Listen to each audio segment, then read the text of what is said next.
بسم اللہ الرحمن الرحیم۔ ابو جہل وہ بدبخت کافر تھا کہ جس نے ساری زندگی رسول اللہ صلی اللہ علیہ وسلم کو تکلیف اور دکھ کے علاوہ کچھ نہیں دیا۔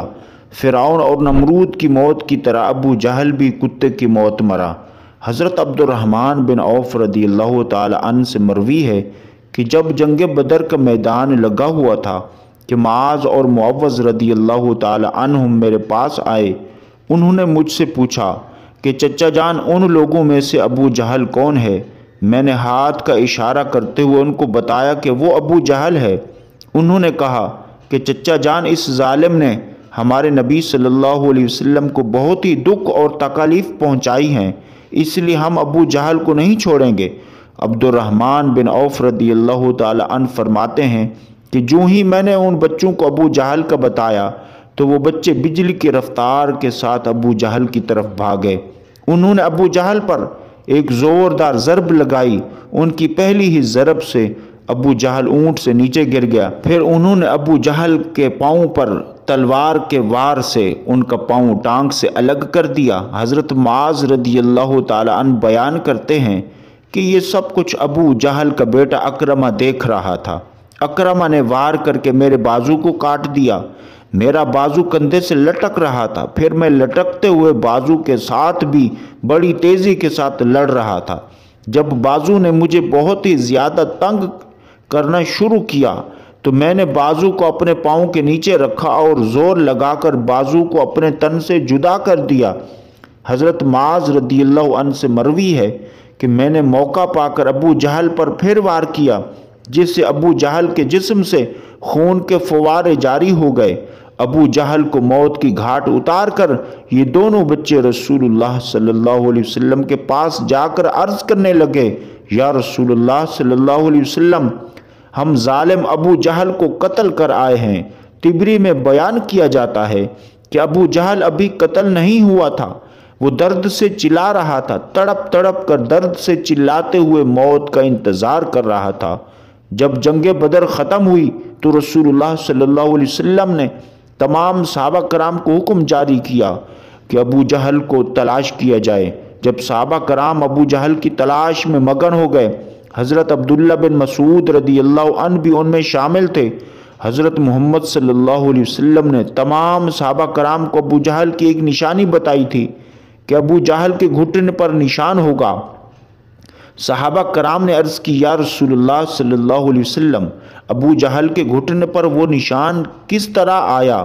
رسول اللہ صلی اللہ علیہ وسلم نے فرمایا، ایک دفعہ میں اور ابو جہل عبداللہ بن جدعان کے گھر دعوت میں شامل تھے۔ اس وقت تمہاری عمریں بہت چھوٹی تھی۔ ہم دونوں میں کسی بات کو لے کر لڑائی ہوئی۔ میں نے ابو جہل کو زور سے دھکا دیا تھا، جس کی وجہ سے وہ ابو جہل زمین پر گر پڑا۔ ابو جہل کے گھٹنے پر گہرا زخم آ گیا۔ وہ زخم تو ٹھیک ہو گیا تھا لیکن اس کا نشان آج بھی باقی ہے۔ ابن مسعود رضی اللہ عنہ فرماتے ہیں کہ میں میدان میں ہر لاش کو الٹا کر کے دیکھ رہا تھا کہ مجھے ایک جگہ پر ابو جہل زخمی حالت میں نظر آیا۔ میں اس کے پاس گیا تو میں نے دیکھا کہ وہ ابھی مرا نہیں تھا بلکہ زندگی کی آخری سانسیں لے رہا تھا۔ اس کے جسم سے خون نکل رہا تھا۔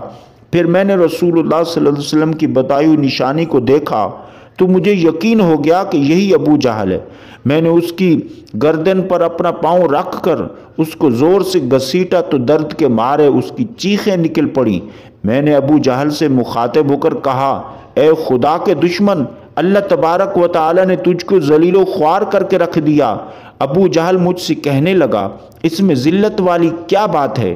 میں تو اس آدمی سے بدلہ لینے کے لیے آیا تھا جس شخص کو تم لوگوں نے قتل کر دیا۔ اس نے مجھ سے پوچھا کہ بتاؤ اس جنگ میں فتح کن کی ہوئی؟ میں نے کہا، اس جنگ میں فتح اللہ تعالیٰ کے سچے رسول اللہ صلی اللہ علیہ وسلم کی ہوئی۔ پھر اس نے کہا، اے ابن مسعود چرواہے، تو بہت ہی اونچی جگہ پہنچ گیا۔ دوسرا قول یہ بیان کیا جاتا ہے کہ حضرت عبداللہ بن مسعود رضی اللہ تعالی عنہ بیان کرتے ہیں کہ میں نے ابو جہل سے کہا کہ تیرا قاتل میں ہوں۔ ابو جہل نے کہا، نہیں، تجھ سے پہلے مجھے کوئی قتل کر گیا۔ ایک قول یہ بھی بیان کیا جاتا ہے کہ جب حضرت ابن مسعود رضی اللہ تعالیٰ عن ابو جہل کے سینے پر بیٹھ کر کہنے لگے، اے اسلام کے بدترین دشمن، تم تو فرعون سے بھی بدبخت نکلے ہو۔ فرعون نے بھی مرتے وقت اپنی غلطیوں کو مان لیا تھا کہ میں غلط تھا، لیکن تم تو مرتے ہوئے بھی اسلام کے خلاف بکواس کر رہے ہو۔ یہ سن کر ابو جہل نے جواب دیا، اپنے آقا کو جا کر میرا یہ پیغام دے دو کہ ابو جہل تو اس دنیا سے چلا گیا، لیکن وہ یہ پیغام دے گیا کہ حضرت محمد صلی اللہ علیہ وسلم کا سب سے بڑا دشمن ابو جہل ہے۔ یہ سن کر میں نے ابو جہل کی تلوار اٹھائی اور اسی سے اس کا سر اس کے جسم سے جدا کر کے رکھ دیا۔ میں نے جسم سے سر کو جدا کر کے نبی کریم صلی اللہ علیہ وسلم کے پاس لے گیا۔ میں نے آقا کریم کی بارگاہ میں ابو جہل کا سر پیش کرتے ہوئے عرض کی، یا رسول اللہ صلی اللہ علیہ وسلم، ابو جہل کا سر آپ کی خدمت میں لایا ہوں۔ آقا کریم نے فرمایا، قسم ہے اس ذات کی جس کے قبضے میں میری جان ہے، بے شک یہی ابو جہل کا سر ہے۔ پھر آپ نے ابو جہل کے سر کے پاس کھڑے ہو کر فرمایا، یہ کافر ابو جہل اس امت کا سب سے خطرناک اور ظالم فرعون ہے۔ ہر امت میں ایک فرعون ہوتا ہے، جبکہ میری امت کا فرعون ابو جہل تھا۔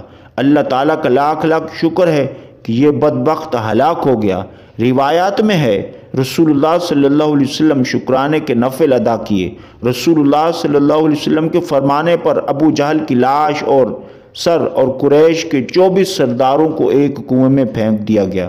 اس کے بعد رسول اللہ صلی اللہ علیہ وسلم نے 3 دن میدان بدر میں رہے اور جاتے ہوئے اس کنویں پر بھی گئے جہاں کفار مکہ کی لاشیں پھینکی گئیں۔ آقا کریم نے ان لاشوں کے پاس کھڑے ہو کر قتل ہونے والوں کو یہ فرمایا، اے لاشو، کیا تم نے اللہ تعالیٰ کے وعدے کو پورا ہوتے ہوئے پا لیا ہے؟ اللہ تعالیٰ کا وعدہ سچ ثابت ہو گیا۔ حضرت انس سے روایت ہے رسول اللہ صلی اللہ علیہ وسلم نے آدھی رات کے وقت ان تمام لاشوں کے نام لے کر فرمایا، اے ابو جہل بن ہشام، اے عتبہ بن ربیعہ۔ اسی طرح نبی کریم صلی اللہ علیہ وسلم نے سب کنویں میں پھینکی گئی لاشوں کے نام لیتے ہوئے فرمایا کہ کیا تم نے اپنے رب کائنات کا وعدہ پورا ہوتے ہوئے دیکھ لیا ہے؟ کیا تم نے اپنے خداؤں کو، بتوں کو سچ پا لیا؟ میرے خدا نے جو مجھ سے وعدہ کیا تھا وہ تو سچ ثابت ہو گیا۔ اس پر صحابہ نے پوچھا، یا رسول اللہ صلی اللہ علیہ وسلم، آپ لاشوں سے باتیں کر رہے ہیں؟ فرمایا، جو باتیں میں ان سے کر رہا ہوں تم ان لاشوں سے زیادہ نہیں سن سکتے، بس یہ لاشیں بول نہیں سکتی لیکن سب کچھ سن رہی ہیں۔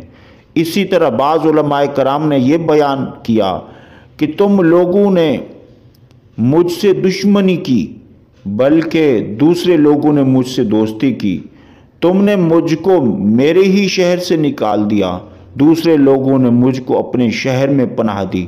تم لوگ مجھے جھوٹا کہتے رہے، دوسروں نے مجھے سچا اور آخری نبی کہا۔ تم لوگوں نے مجھے بے شمار تکالیف دیں لیکن دوسرے لوگ میری تمام پریشانیوں میں شریک رہے۔